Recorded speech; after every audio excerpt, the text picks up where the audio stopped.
konstitusi yang berlaku yaitu Undang-Undang Dasar sementara 1950. Masa kedua yaitu Orde Lama pada tahun 1959 hingga 1966. Pada periode ini dicetuskannya demokrasi terpimpin oleh Presiden Soekarno karena adanya gerakan separatis atau separatisme yang merupakan gerakan sekelompok orang atau golongan yang ingin membuat negara sendiri.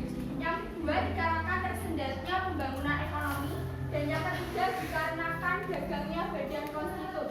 Dan di periode ini juga terjadi pemberontakan PKI pada 30 September 1965.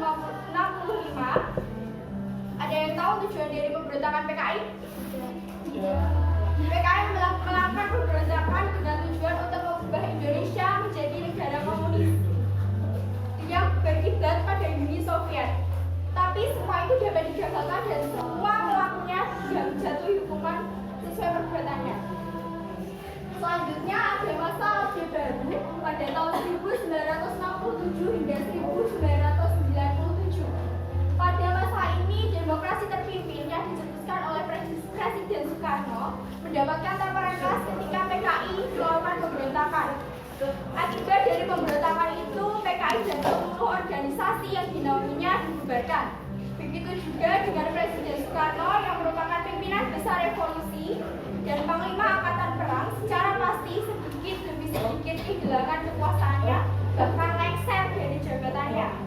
Hal tersebut terjadi ketika dikeluarkannya pengumuman penyerahan kekuasaan pemerintahan kepada Jenderal Soeharto sebagai pengemban MPRS nomor 9 MPRS 1966 pada 20 Februari 1967. Era baru dari pemerintahan dimulai setelah melalui transisi singkat antara tahun 1966 hingga 1968 ketika Jenderal Soeharto ditunjuk menjadi Presiden baru Indonesia.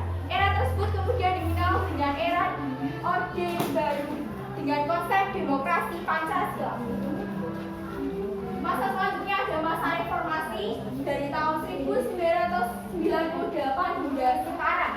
Pada masa ini penerapan Pancasila sebagai dasar negara tidak lagi dihadapkan pada pemberontakan yang ingin mengganti Pancasila dengan ideologi lain, tetapi lebih dihadapkan pada pola kehidupan masyarakat yang hidup serba bebas. Kebebasan itu memiliki dua sisi. Sisi yang pertama bisa meningkatkan dan memacu kreativitas masyarakat, namun di sisi lain bisa berdampak negatif yang mungkin saja bisa menghancurkan bangsa Indonesia. Penjelasan selanjutnya akan dilanjutkan oleh teman saya. Baikkan ideologi terbuka. Ideologi terbuka adalah ideologi yang senantiasa mendorong terjadinya perkembangan pemikiran baru tentang ideologi tersebut tanpa harus kehilangan jati dirinya. Keterbukaan ideologi Pancasila sebagai kedudukan Pancasila sebagai ideologi terbuka. Pancasila berakar pada pandangan hidup bangsa dan falsafah bangsa sehingga memenuhi prasyarat menjadi ideologi yang terbuka. Keterbukaan ideologi Pancasila mengandung nilai-nilai sebagai berikut. A. Nilai dasar yaitu hakikat kelima sila Pancasila, ketuhanan yang Maha Esa, kemanusiaan yang adil dan beradab, kesatuan Indonesia, kerakyatan yang dipimpin oleh hikmat kebijaksanaan dalam pemusyawaratan keadilan dan keadilan sosial bagi seluruh rakyat Indonesia. Yang selanjutnya adalah B. Nilai instrumental. Nilai ini sebagai penjabaran dari nilai dasar ideologi Pancasila berupa peraturan perundangan dan lembaga pelaksanaannya. C. Nilai praktis merupakan realisasi dari nilai-nilai instrumental berupa suatu pengalaman yang nyata dalam kehidupan sehari-hari dalam bermasyarakat, berbangsa, dan bernegara. Pancasila sebagai ideologi terbuka secara struktural memiliki 3 dimensi, yaitu 1.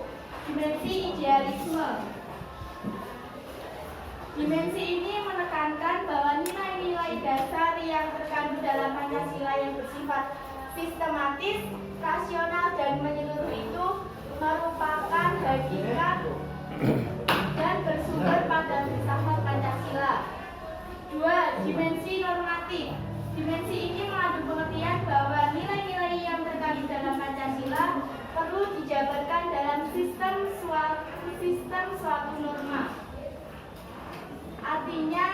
Pancasila terkandung dalam Pembukaan Undang-Undang Dasar Negara Republik Indonesia tahun 1945. Ketiga, dimensi realitas. Dimensi ini mengandung makna bahwa suatu ideologi harus mampu mencerminkan realitas kehidupan yang berkembang dalam suatu masyarakat. Perwujudan nilai Pancasila dalam berbagai bidang. 1. Bidang politik. Perkembangan dalam bidang politik meliputi persoalan lembaga negara, hak asasi manusia atau HAM, demokrasi, dan hukum. 2. Bidang ekonomi. Sistem perekonomian yang dikembangkan adalah sistem ekonomi yang dijiwai oleh nilai-nilai Pancasila. 3. Bidang sosial budaya. Sistem nilai sosial dan budaya dalam masyarakat dikembangkan sesuai nilai-nilai Pancasila.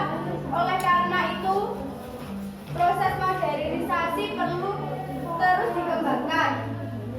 4. Bidang pertahanan dan keamanan. Bidang pertahanan dan keamanan pembangunan dalam bidang pertahanan dan keamanan secara tegas dinyatakan dalam UUD Negara Republik Indonesia tahun 1945 pasal 27 ayat 3. Yang terakhir adalah fungsi-fungsi dari Pancasila. Fungsi Pancasila ada dua, yaitu sebagai dasar negara dan pandangan hidup bangsa. Fungsi Pancasila sebagai dasar negara adalah sumber dari segala hukum yang ada di Indonesia, yang artinya adalah asas kerohanian masyarakat Indonesia. Sedangkan fungsi Pancasila sebagai pandangan hidup bangsa yaitu segala sesuatu atau hal yang dilakukan masyarakat Indonesia harus sesuai dengan Pancasila. Jadi penjelasan kami lagi mungkin dari teman-teman yang ingin bertanya. Silakan bertanya langsung, ngacung boleh, pakai kertas ditulis boleh.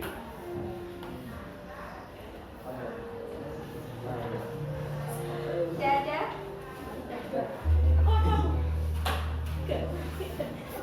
Perkembangan apa saja yang ada di dalam bidang politik? Maaf, boleh diulangi. Perkembangan apa saja yang ada di dalam bidang politik dan hukum?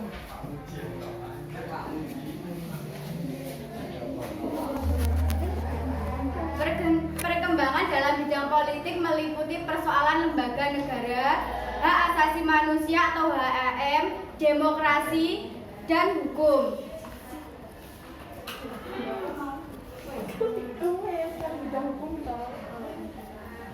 Ada lagi? Makasih.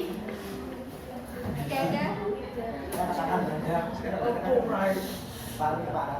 Nomor absenmu?